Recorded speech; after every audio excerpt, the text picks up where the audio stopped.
Today we're going to talk about the desire and downfall of Eve.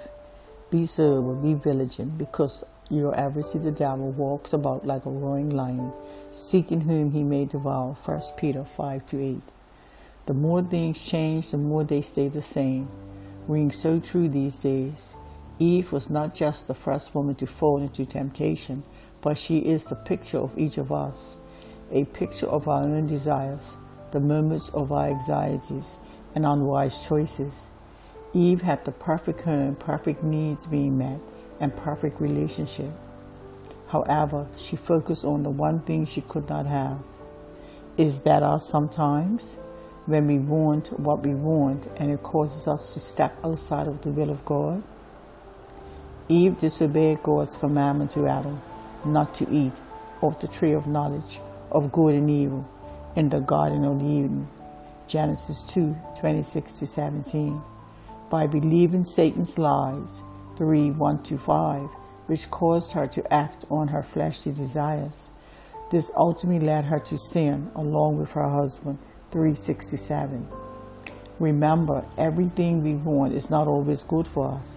It may look or feel good, but it doesn't mean that it is good.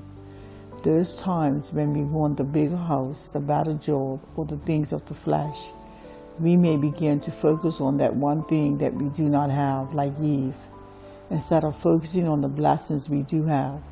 God had already provided everything Adam and Eve needed, with only one restriction, which was the thing that Eve focused on and ultimately gave into, which led to the beginning of her downfall.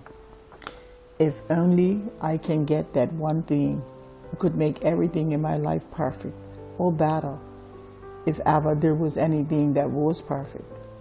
Eve needed nothing. However, giving in to temptation led to her acting on her desires, which ultimately caused her to sin. James 1:12-15.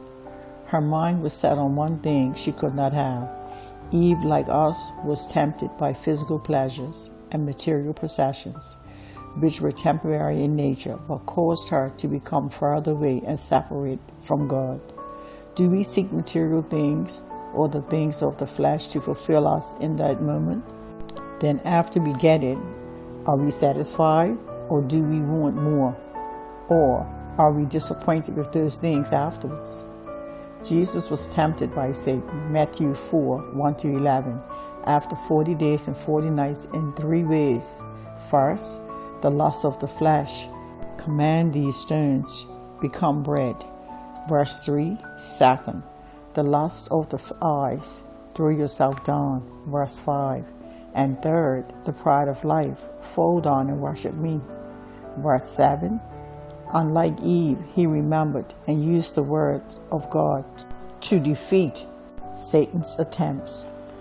Temptation will always be with us as long as we live, but if we give in to our desires for things we do not have and allow them to take us away from God's will, they will ultimately lead to our downfall, just like Eve.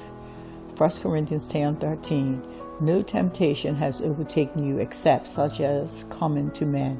But God is faithful, who will not allow you to be tempted beyond what you are able. But with the temptation will also make the way of escape, that you may be able to bear it. May God bless.